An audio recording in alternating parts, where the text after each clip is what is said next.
afternoon. My name is David Leeson, and I'm your host today for this edition of Thinker's Corner on the Frontier Centers for Public Policy. So welcome to the Center for Public Policy.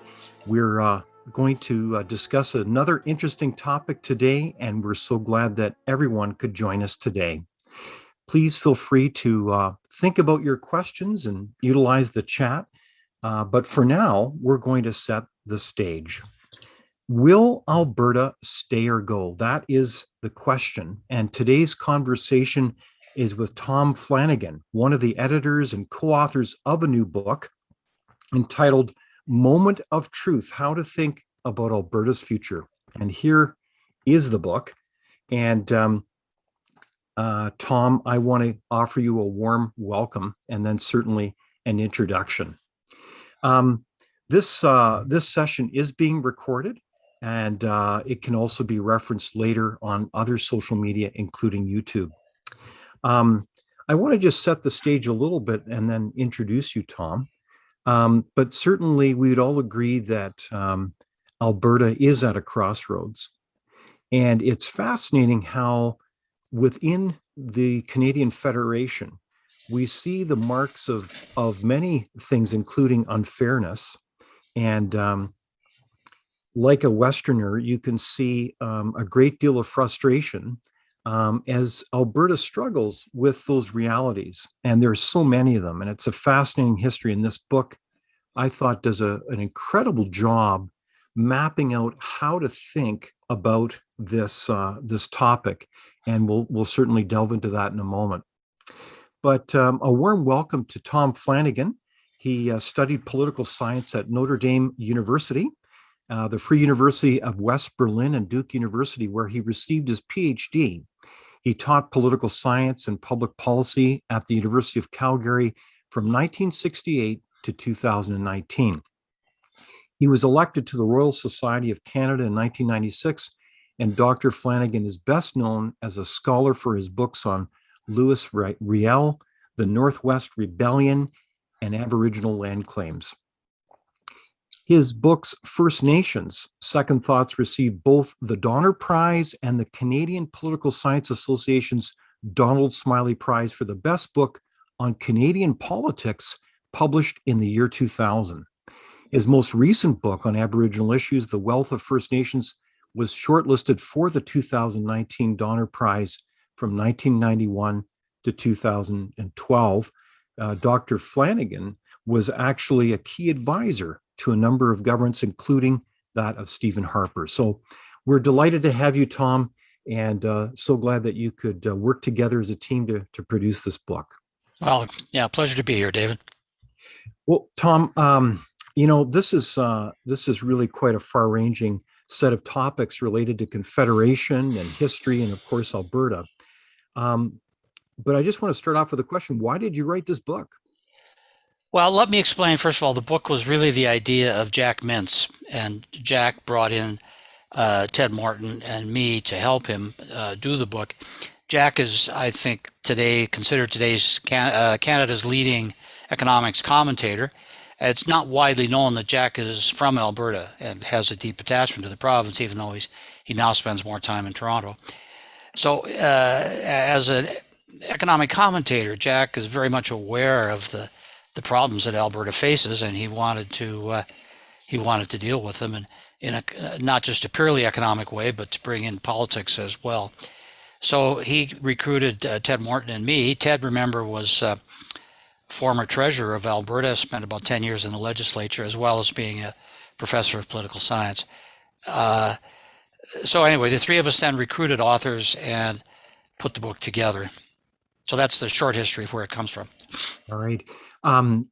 Now, there have been a lot of books on this topic, and you would see the bigger picture over the years around the challenges of Alberta and among other provinces within our federation. Just to get a bit of a temperature read on this, are you concerned, more concerned, that is, than for Alberta and Canada's future than you've ever been? Well, I'm probably more concerned than I've been since the 1970s, put it that way. in some ways, what we're facing now is like a replay of the 1970s with harmful policy ideas running wild across the country. And you see, the background here to the views that we express in this book is that Jack Mintz and Ted Morton and I, we're all in our 70s. We've all been engaged in politics and public policy for many years, and we thought we had made some progress with a partial turn towards conservative policy in the 1980s under Brian Mulroney, and then again under Stephen Harper, and even under the Liberals. We got the Liberals to face up to the impossibility of running deficits forever, and Jean Chrétien and Paul Martin balanced the budget in the 1990s, and we sort of thought the tide was flowing our way. And then 2015, with the election of the Liberals federally, and before that with the election of the NDP to provincial government in Alberta, suddenly seemed that everything had changed. And the victories that we thought we had achieved of balanced budgets and lower taxation and reasonable regulation of industry and so forth, we see these victories slipping away. And it looks like we're in for another long spell of damaging policy.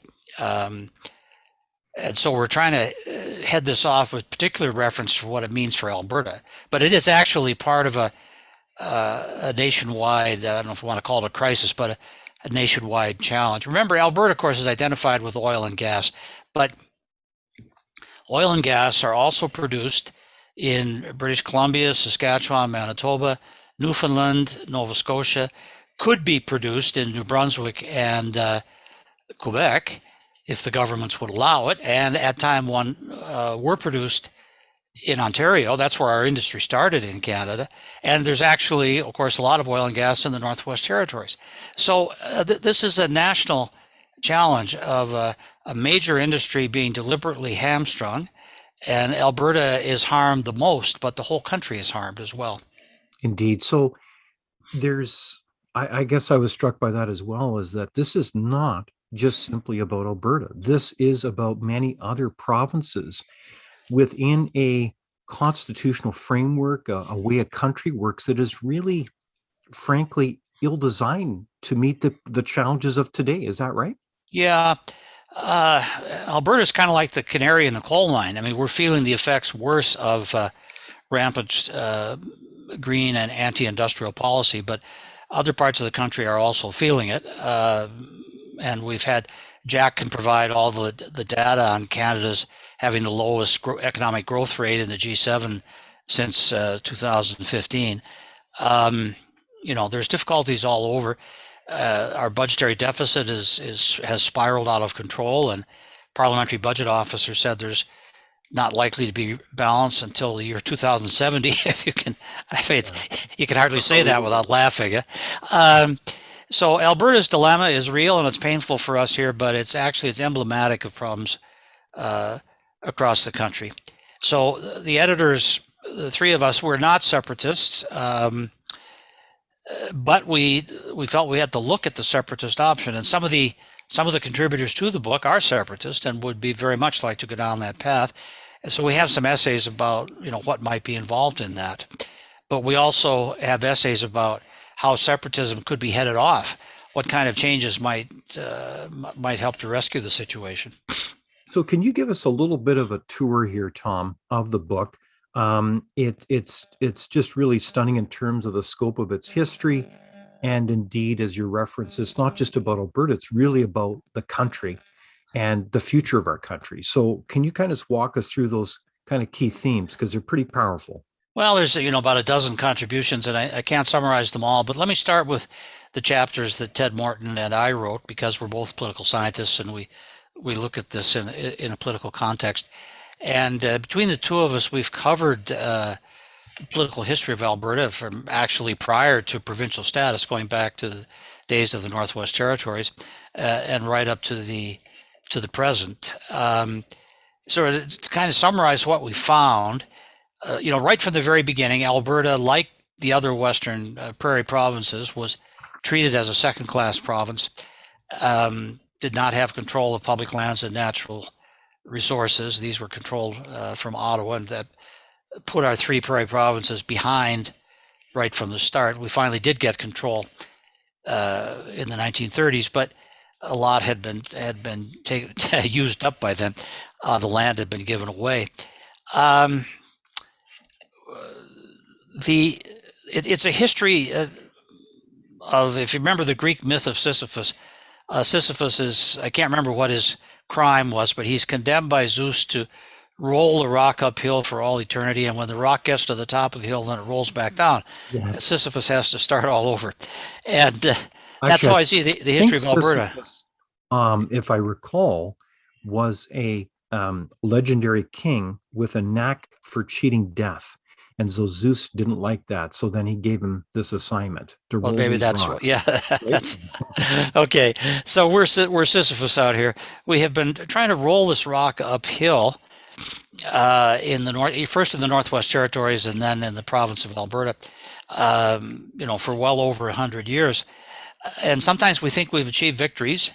Uh, the Natural Resources Transfer Agreement, the discovery of oil in Alberta, the constitutional changes of 1982, um, which reaffirmed provincial control over public lands and natural resources, the creation of a national party, starting with reform and then through the merger, a new conservative party in which reformers were a major force, and Albertans in particular. Election of Alberta citizen as prime minister.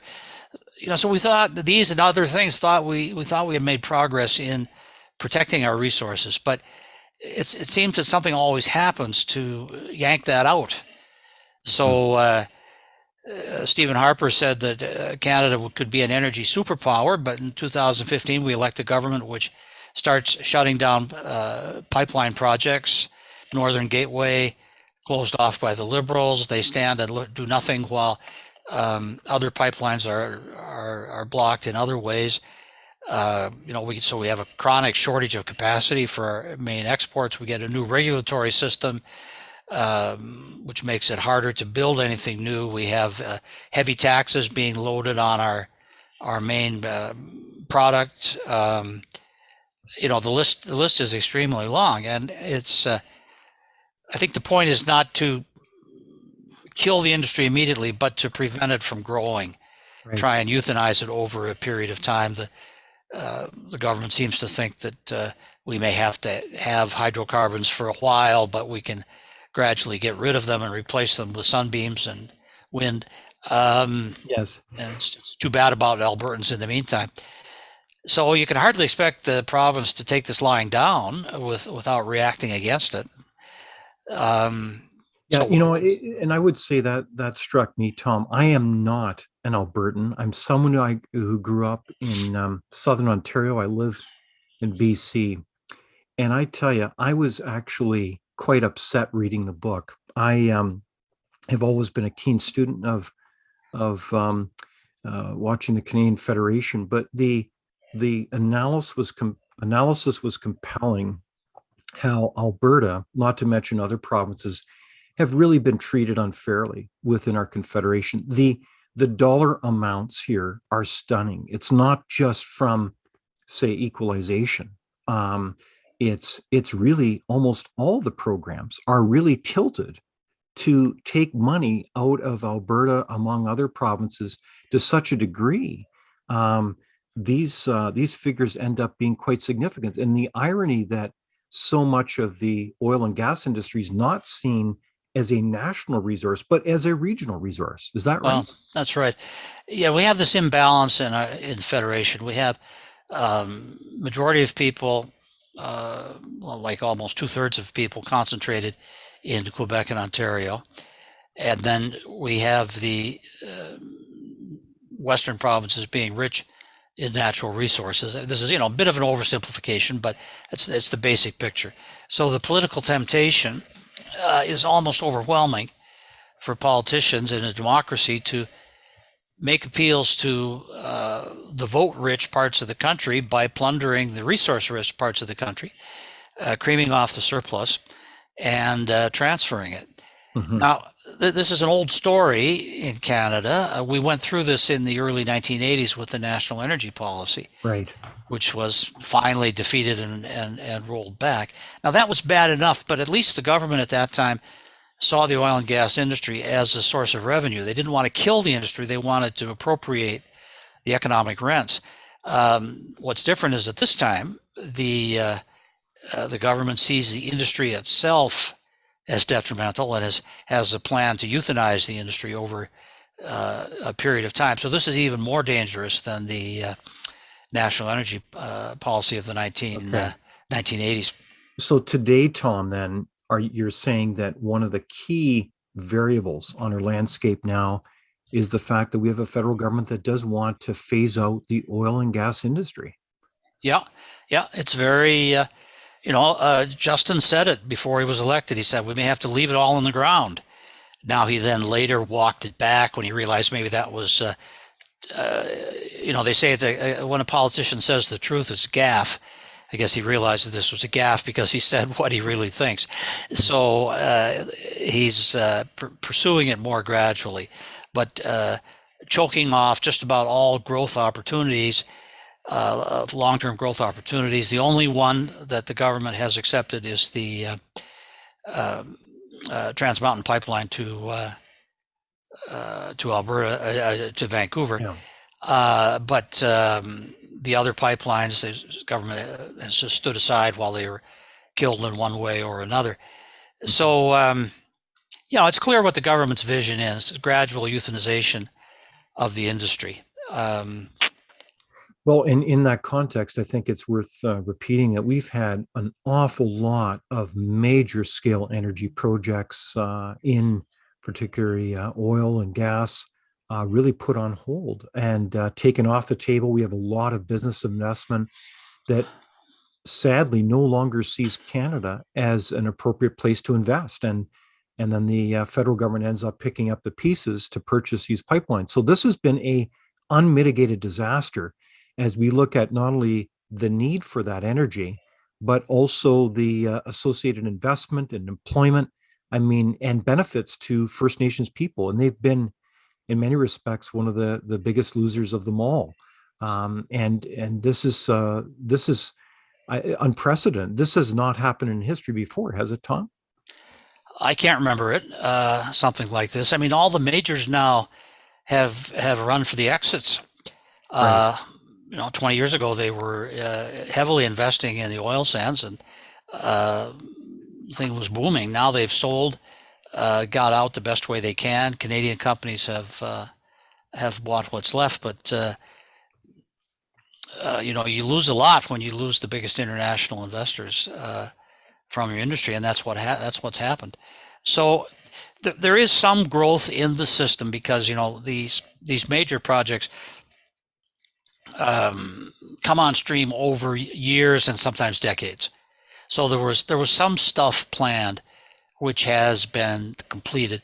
So there is some growth coming on stream, but the longer term prospects are terrible, and that's where we see there may be some short term investment just to keep alive what has already been started, but the longer term prospects, until we can do something about the governmental situation, the longer term prospects are bad. If you can't get your product to market, pipelines are blocked, everything is delayed. The majors, they don't have to screw around with Canada if that's the way it is. They can invest anywhere in the world, and they will.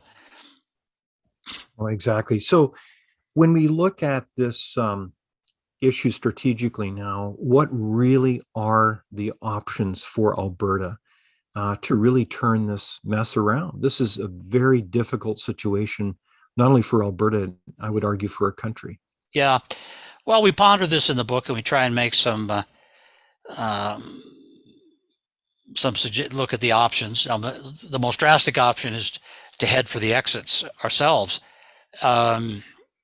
A robust policy of separation that may come to that someday. Albertans, are not ready for that yet, but if things keep running against us, they might accept that. The other option is to try and become part of a government, a more favorable government in Ottawa, as happened under Mr. Harper. Preston Manning advocates this in his chapter, very eloquent defense of the idea of renewed alliances with other provinces. I'm not against that. I think that could be helpful, but the big picture has been that in the past that the gains that have been made that way tend to get rolled back once that party is out of power. So what we have said is worth looking at is what we call autonomism. Alberta taking more control of its own destiny, using the powers that it already has under the Canadian Constitution to assume its jurisdictions. For example, transfer out of the Canada Pension Plan to an Alberta Pension Plan. Creation of an Alberta police force rather than contract policing with the RCMP. Fighting back against equalization, which a policy which pumps several $billion a year out of Alberta. Those are some of the main. Those are some of the main things. There are some minor ones, but those are some of the main ones. Interestingly, the father of all of this, if you trace these ideas back, they go back to the so-called firewall letter of 2000, of who the prime mover there was Stephen Harper, before he decided to take a run at federal politics. Mm-hmm. I actually held the pen on it, but the whole idea was Stephen. And then we got important contributions from Ted Morton and others. Mm-hmm. So these ideas have been kicking around for about 20 years. And Jason Kenney picked them up when he pulled off the merger of right-wing parties in Alberta, and he included quite a bit of the autonomous perspective in his platform. Mm-hmm. And then after being elected in 2019, he appointed the Fair Deal Commission, chaired by Preston Manning, which came back with a set of detailed recommendations along the lines that I've just mentioned. But then COVID struck, and COVID has Bigfooted everything else. So some of these ideas have now been studied, but the only one that's coming forward in a concrete way is the referendum on equalization, which will be held in conjunction with civic elections on October 18th of this year. And that could be the start of a concerted effort to try and get a better deal for Alberta through a new equalization policy. But I have to say the government has not pushed it very hard. They've put it out there, but up to this point, they've done very little to promote the agenda. So I don't know how far it's going to go. But anyway, at least in a tentative way, this government has embraced the autonomous agenda and has taken one step in that direction. So we'll see whether it has also commissioned reports on an Alberta pension plan and on an Alberta police force. So maybe we will see some more motion in that direction. Tom, when you reference that kind of strategy, then working within Confederation, of course, it strikes me that one of the points made in the chapters is just that there's, I think it's by Donald Savoy, who says Canada's national political institutions have blinders on them. What did he really mean by that? Yeah, this is actually one of the most interesting chapters in the book. Donald Savoy is a very prominent political scientist in this country, widely published, president of the Canadian Political Science Association and so forth. He's not a Westerner. He's a Maritimer from New Brunswick. He's a Acadian name. But he looks at the Constitution and he points out the structural defects, which have also had a lot of effect upon the Atlantic provinces as well as upon the West. So he goes through all the different institutions, the Supreme Court, the Senate, the House of Commons, the Public Service. He shows how they're all weighted toward the interests of the majority voters in central Canada. And he says that this is what makes it's the design of our Constitution. Now, just take one illustration of this: Senate reform. many countries have a Senate in which the constituent governments have an equal number of representatives in the Senate. It's supposed to be, it's deliberately constructed that way as a balance against majoritarianism. You got people concentrated in certain areas. Okay, they're going to dominate the lower house, but the upper house can be a house of the federation in which the constituent elements have a stronger say.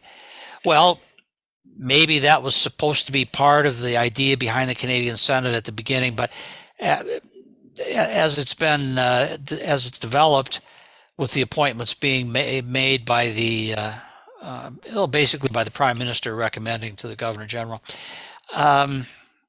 it has not been a defender of the regions. So reform's idea there, the Triple E Senate, modeled on the senates of, say, Australia or United States or Switzerland, seems like a way of getting greater protection for regional interests. But what Prime Minister Harper made a serious attempt to move in that direction with some legislative reforms to the Senate, but they were declared unconstitutional by the Supreme Court, another centralist institution. So, reform ideas, political reform ideas keep getting nullified. There's just so much inertia against them. This is what Preston Manning found out. This is what Stephen Harper found out. So Savoy analyzes all of this in sort of a political sciencey sort of way. So it's quite an important. Another essay I'd point out, the unexpected sympathy from Derek Burney. Derek Burney, former, nobody's more part of the Canadian establishment than Derek Burney, former Indeed. Chief of Staff to Prime Minister Mulroney, former ambassador to the United States. But he says in his chapter, he understands perfectly the feelings of Albertans about, he says, if they can't get a better deal, they'd be perfectly justified in separating. I mean, that's not exactly his words, but that's the sentiment.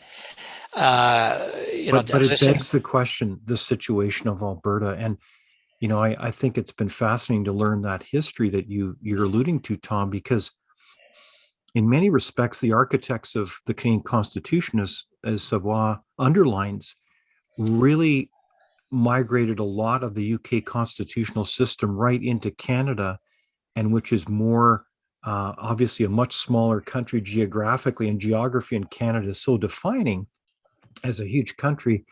Our systems really don't represent our country well regionally. The highly central, line, right? Yeah, the highly centralized system, it actually doesn't even work very well in Britain anymore. They have, they have very serious regional problems with Scotland, Northern Ireland, and Wales. Indeed. They may end up losing the whole Celtic fringe eventually. But yeah, for Canada, it was, I think history has shown that it was just too centralized for a country that was diverse from the beginning because of the English and French difference, and then as it expanded by taking in other colonies from the West, British Columbia, and from Rupert's Land and so on, the country becomes even more diverse. And I've got a phone in my office and it's ringing. Let me just turn it off. Certainly.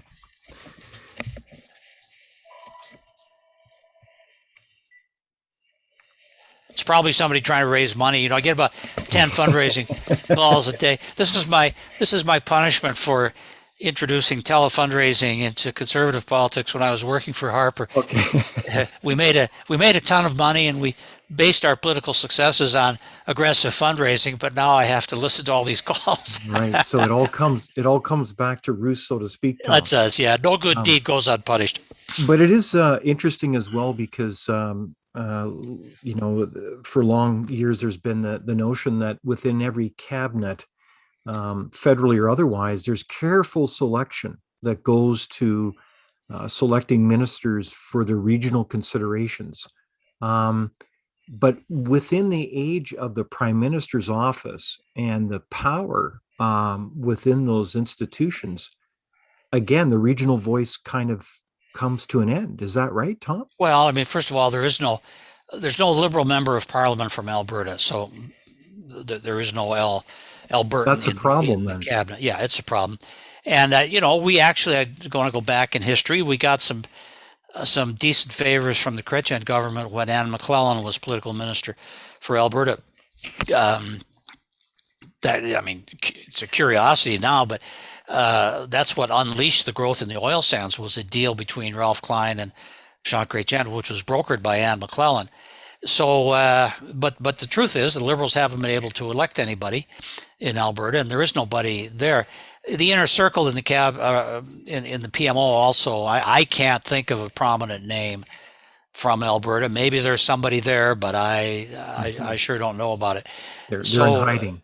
yeah, so yeah, we don't really have much of a voice there. So we don't Um, have regional ministers. We don't have certainly a Triple E Senate elected, efficient, and or sorry, Equal effective. And elected and yes. effective. Equal elected and effective was supposed to be the Triple E. So the Senate has been hobbled, and the Supreme Court, I think that's cited in the book as well, has made a tremendous number of decisions that really have not continued to centralize power. It's not again respecting those regional considerations. Well, yeah, the Supreme Court, we have 9 members. 3 of them have to be civil law members from Quebec. Uh, this government has introduced a new policy that all members of the Supreme Court have to be bilingual at the time they're appointed. Well, how many leading legal minds from Alberta are going to be bilingual, Mhm. or Manitoba or Saskatchewan for that matter? I mean, Manitoba has a slightly larger francophone community, maybe, but it limits your selection so much, so that the Supreme Court is basically stacked against the West as well. Um, so you go The, through all the main institutions: Parliament, Cabinet, Senate, Supreme Court. Where do you find something that's influential for the West and for Alberta? Well, you don't. That's Mhm. the reality of it. That's what Savoy analyzes so carefully. And in this case, then, I know some premiers have argued that they're a regional voice. Is that really happening? Well, yeah, that's what you're left with. I mean, that's about the best you could do, and sometimes that may be helpful if the prime minister feels a need for um, support from the premiers. But it's pretty spotty, I mean, Stephen Harper, he just quit meeting with the premiers altogether. Uh, Other prime ministers have had meetings, but that doesn't mean that they do what premiers are asking them to do. Um, so it's a pretty weak read. It's probably better than nothing, but it's a pretty weak read to rely upon. So as we look to the fall, we have this upcoming referendum, um, or where's that headed in Alberta? You said that the government is not promoting it. Why is that? I wish I knew. I would have thought this would be a high priority for the government, and maybe they will surprise me. Maybe they're just waiting until the end of the federal election. Mhm. There'll be about about 4 weeks after the federal election until the civic elections are held. Uh, so maybe the government will promote it then. But right now, you can go days without reading, weeks without reading anything about it in the media. Um, I think the question is, do you want to repeal Section 36 of the Constitution Act of 1982, which is the one that entrenches equalization in the Constitution? Now, this is actually a kind of a indirect thing. Uh, it's a way of getting the discussion on the table. I think Albertans would be happy if we could just get some changes in the terms of equalization without repealing the whole thing. But the Supreme Court has said that if one province asks for constitutional change, other provinces and the federal government have a duty to at least discuss it. So this is a way. The theory behind this is it's a way of forcing it on to the political agenda. Albertans ask for constitutional change. Other governments are, obliged to at least respond to it, and then you can perhaps have a dialogue about whether equalization is excuse me, is fair. I think the proposition will probably pass. There hasn't been a lot of polling on it. Mhm. The only polling I've heard, I didn't even see it, I just heard about it, says that the proposition probably will pass, but it's not getting nearly the attention that it really should get if it's going to be effective. You need a resounding vote in order to attract attention in the rest of the country. And if it just passes sort of narrowly, other governments will ignore it. Exactly. So that vote is important, and that is in October. So we'll certainly be watching very carefully. And I think the other side to it, and we'll get to this in a moment, is the upcoming election. But in this case, we have some opportunities to try to reform some of the things within government. And there's a question here from our participants: is would restoring the Privy Council to the realm of the Governor General help on the road to restoring democracy? Well, I don't. I think it's an idea which is not realistic. I think the constitutional evolution has made the Privy Council a kind of decoration.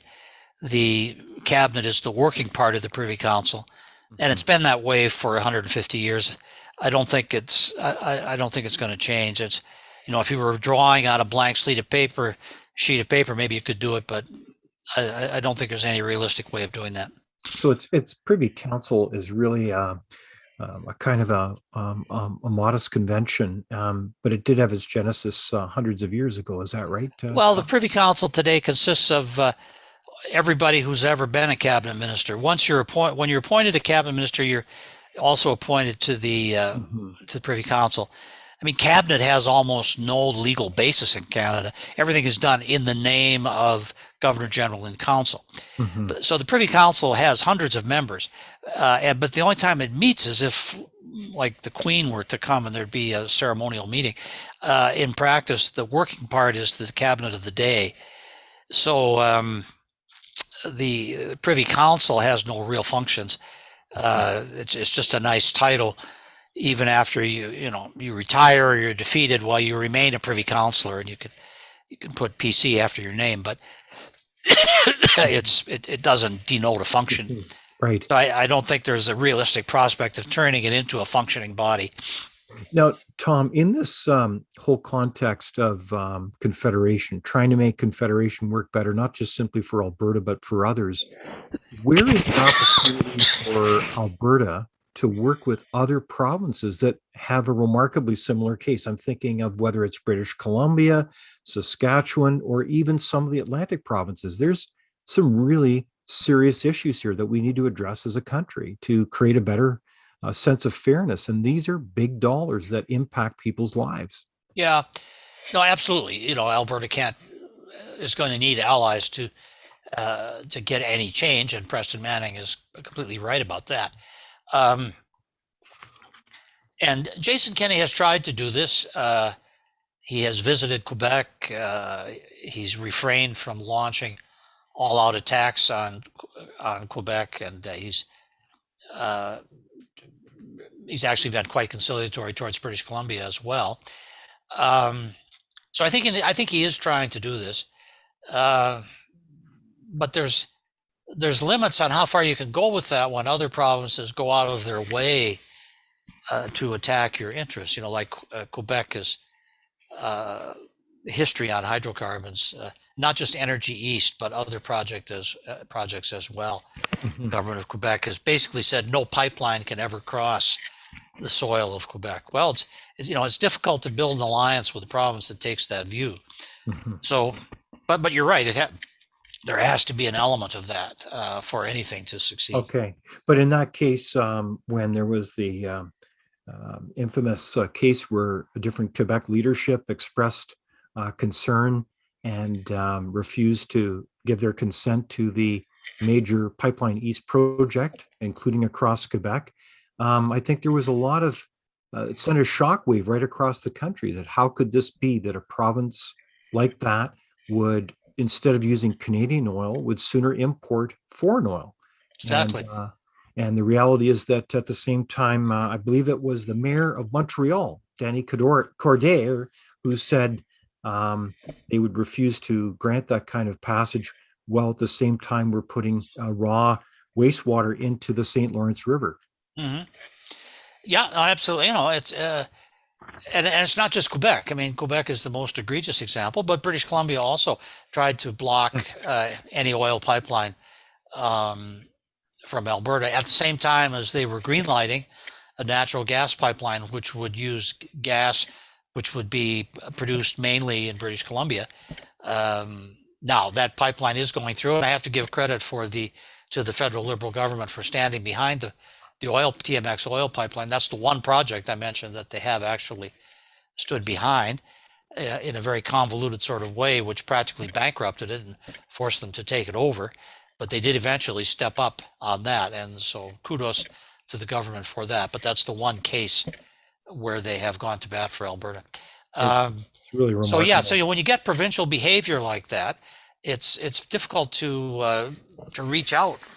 Your citizens are enraged by when they see provincial behavior like that from other governments, and so it's hard to make nice with them when when they're treating you like that. Yeah.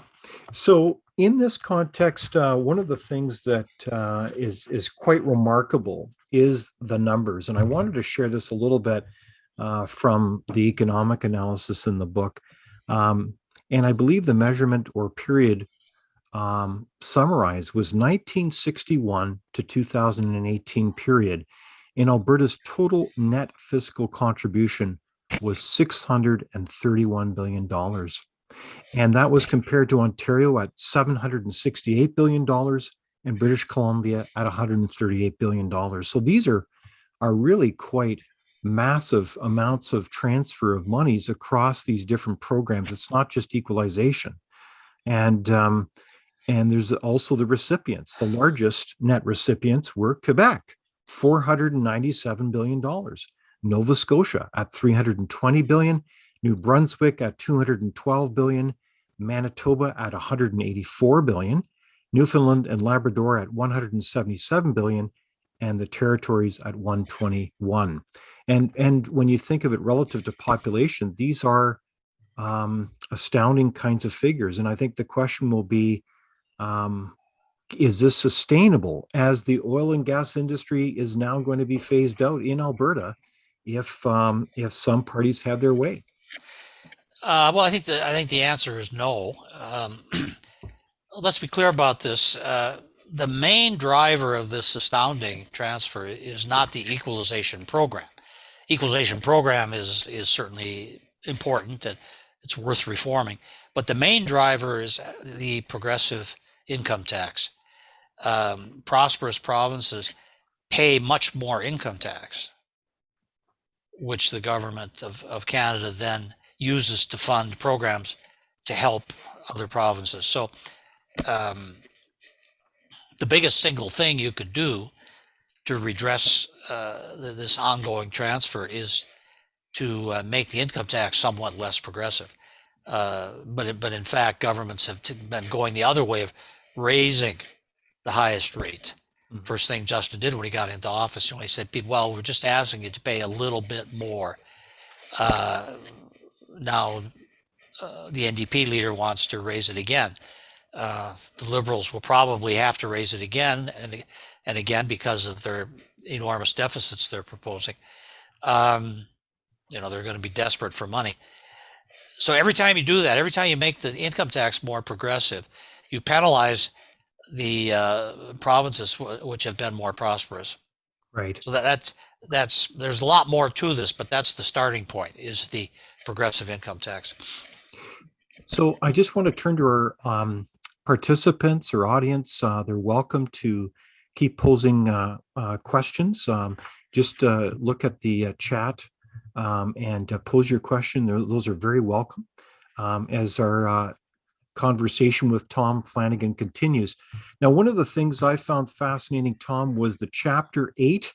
Alberta has viable trade options with Derek Burney and Fen Osler Hampson.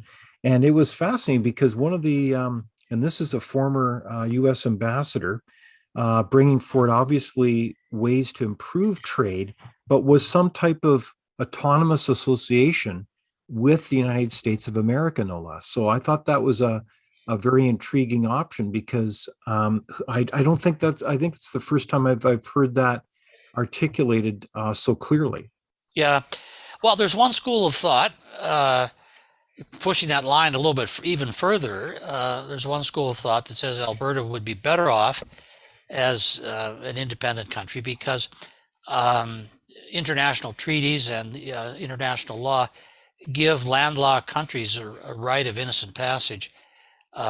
So their neighbors are not, at least under international law, their neighbors are not able to bottle them up. They Mm. So anyway, there's one school of thought that Alberta would actually have a stronger ability to get its products to market than we do as part of Canada. Now, I don't know if that's true. I'm not an expert on international law. I just point out that there are some very serious people think that Alberta does have options, that we do not have to remain part of Canada to have viable trade options. Um, Becoming part of the United States, I doubt it. I don't think the Americans would want us, frankly. There's all kinds of reasons why Alberta would not be the most. I mean, it's tied up with political rivalries in the United States between Republicans and Democrats, and I sort of doubt that you could put together the coalition that you'd need in the U.S. Even if Alberta petitioned for admission to the United States. I don't think that would happen. But Mhm. there is a school of thought that says Alberta, as an independent,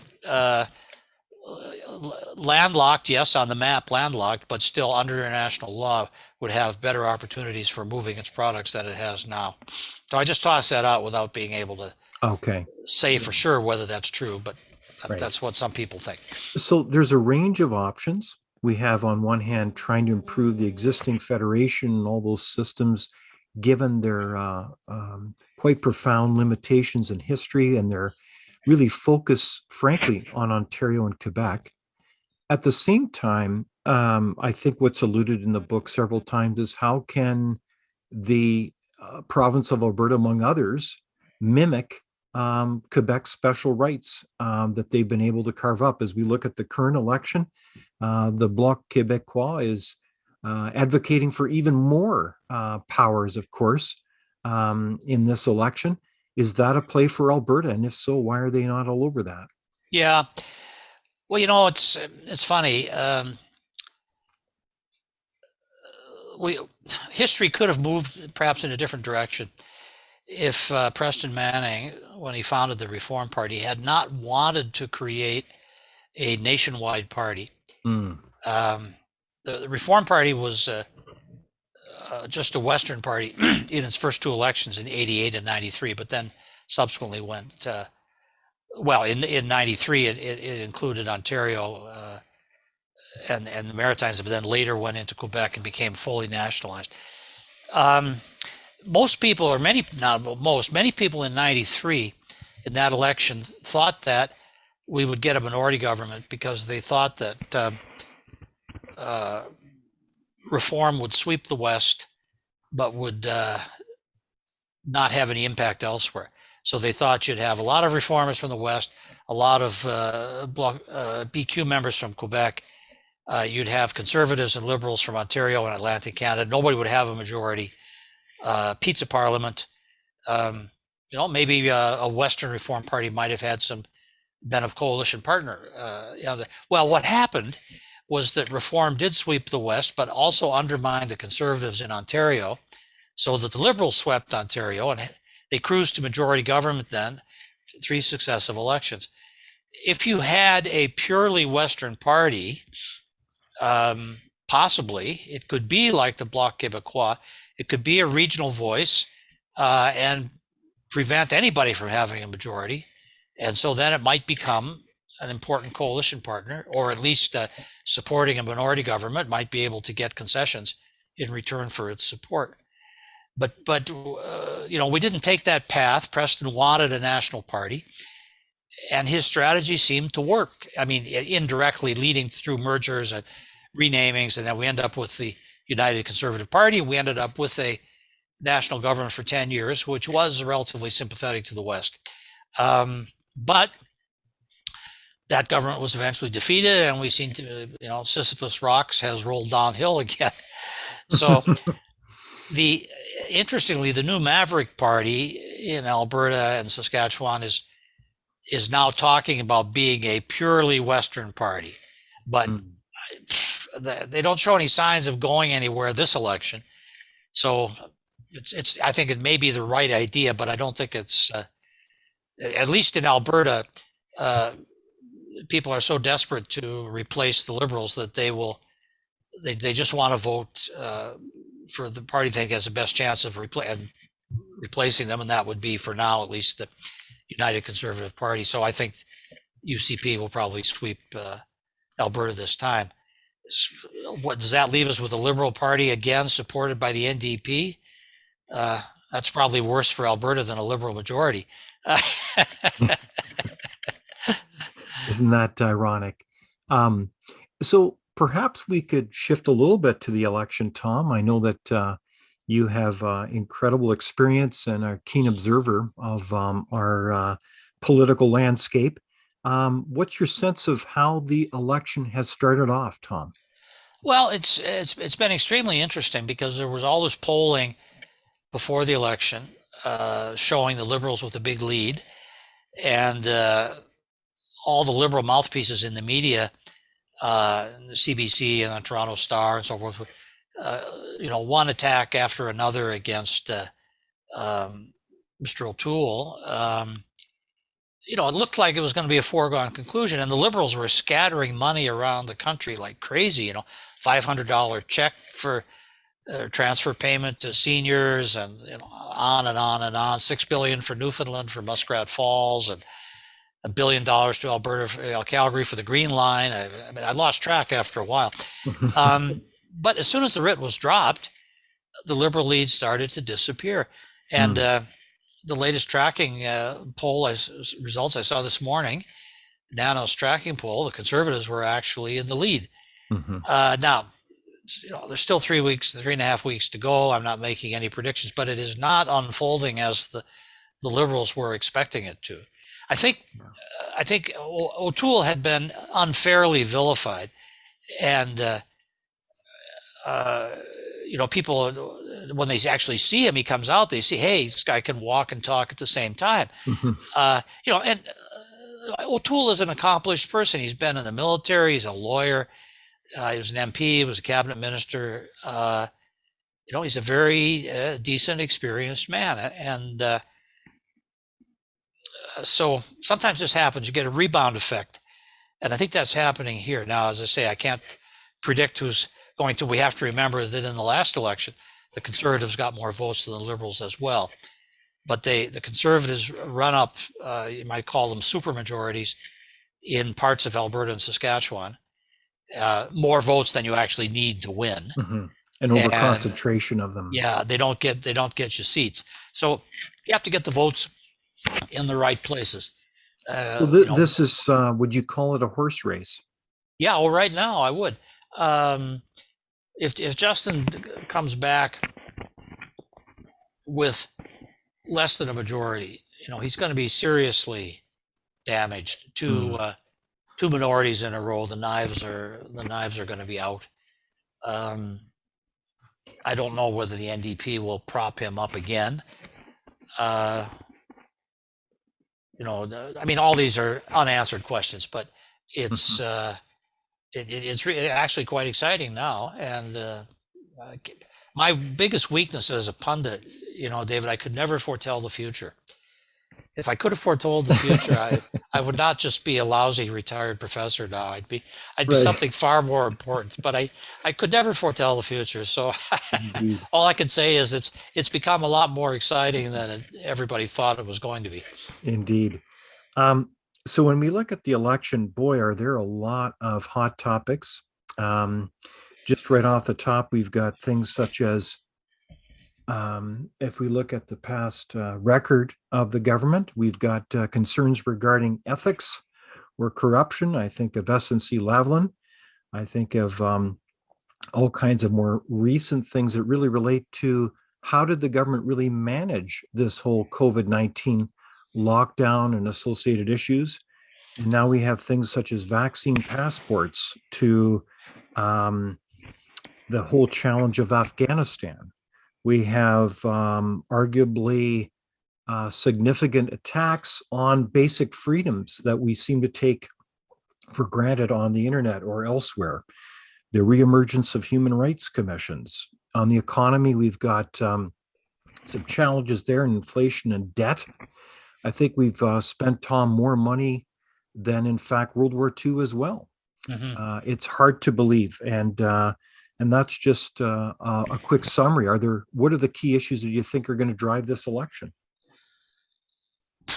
Um, well, let me answer in two ways. First of all, as to the key issues in the minds of voters, I'm not sure. Uh, I don't have my own polling company. I don't have any good data to tell me what voters are most concerned about. I'm assuming that this is going to come out during the course of the campaign, that we will read some polling that gives us an idea of what voters are most concerned about. I can tell you what I'm most concerned about, and that is uh, the runaway deficit spending. Mm. Because I've seen this movie before. Uh, the only advantage to being old is that you do have some memories until you lose those two. Right. And I remember the 1970s and the 80s and the deficits seeming to just go on forever and get bigger and bigger. And Mulroney government's attempt to control deficit spending, which had some success, but not enough because the debt had become so large and interest rates were so high that it was self-sustaining. Um, you needed all the tax revenues that you were getting just to pay the interest on the debt. Um, so you couldn't really make the progress that you needed against the deficit. And it won't be long until we reach that point again. Keep piling up these $100 million plus deficits, a billion, I should say, $100 billion plus deficit. Interest rates will go up. We will get some inflation, and we'll be in the same sort of situation that we were, which I could see developing like a runaway train, but you can't stop it in the 70s and 80s. Are we headed for stagflation in your mind? Yeah, that's my fear. Is that what I see here is the early stages of the path on the road to stagflation, in which we will have high inflation, uh, very high deficits, high unemployment, and it's going to take some tough son of a bitch like Chrétien to finally deal with it. Mhm. Now, the way he did it wasn't pretty. He pushed most of it onto the provinces, let them take the blame for it, cut transfers to the provinces, and then the provinces had to explain to voters why they were closing hospitals and so on. But at the end of the day, it had to be done, and Chrétien was tough enough to do it when he finally decided he had to. But it was an ugly time. This went on for well, more than 20 years before Canada really came to grips with it. Uh, and that's what I'm afraid of, is that we're now in the early stages of another cycle Mhm. like that. Maybe we can nip it in the bud in this election. I'm Is there an not real easy answer optimistic. as to why? I mean, any any dispassionate observer looking at the Canadian scene would say, wow, we've got some tough decisions to make. We're off the rails on so many areas. Why does it take such a long grind, if you will, to come to grips with what needs to be decided here? You think of ultimately in 1994, that, as you say, Tom, was the result of years of discussion and years of grappling with something that arguably should have been dealt with for the sake of our kids. Yeah, yeah. It's all a matter. I'll put on my professorial hat for a minute. It's all a matter of incentives. Um, Politicians have the incentives to get elected and reelected, and the simplest way to do that is to spend other people's money. Uh, and if you can't raise it by taxes, you can borrow it. and it's painless in the short term. So you introduce another program, borrow the money, people are happy, and you keep doing it. It's actually very simple, and it's not that much different from the way your teenager manages money. But except these are not supposed to be teenagers; these are supposed to be adults running the country. Indeed. So the incentives are overwhelming for people in public life, and that's why you never come to grips with these issues really until you face some kind of crisis. Chrétien finally came to grips with it in late '94, not because he was a brilliant, high-minded leader, but because he was faced with the devaluation of the dollar. People were talking about the Canadian peso. It was facing a monetary crisis, and he finally decided that something had to be done. See, that's what bothers me, is that we're getting on this track, and my previous experience tells me that you don't get off the track until you're almost ready for a crash. So, and when I look at the United Conservative Party's platform and O'Toole, it's only marginally better than the Liberals in fiscal terms. He's pretty much matching the Liberals in the spending of money. So maybe will be marginally better, and I think he would be friendlier towards Alberta. So I would vote for that party. But in terms of this fiscal problem that we're talking about, I'm not really optimistic that even if he does become prime minister, that he's going to come to grips with it. So we may be caught in a sort of a twilight zone of many years where this is what happened again in the 80s, where people talk about fiscal responsibility but don't actually do it. Exactly. And meanwhile, beneath the surface, things are getting worse and worse until you finally simply can't ignore it any longer. But I'll be dead by then. Okay. Well, look, Tom, well said. And thank you so much for joining us today and for playing such a leadership role on so many fronts around policy discussion across Canada, and for this recent book, The Moment of Truth, How to Think About Alberta's Future. So thank you very much, Tom, for joining us today. Well, thanks, David. It's really a privilege to be here. Frontier Center does great work, and I'm really happy to be speaking to the people through that. Thank you very much, Tom. Tom Flanagan, a former advisor to Prime Minister Stephen Harper, is a professor emeritus of political science and distinguished fellow at the School of Public Policy at the University of Calgary. That's it for today with the Frontier and Thinker's Corner. We're so glad that everyone could join us today, and we're very glad that each of you continue to be in touch with the Frontier. Be sure to sign up for our free newsletter and to stay tuned for the next episode of our Thinker's Corner. And also, I wish you and your family all the best, and be sure to vote.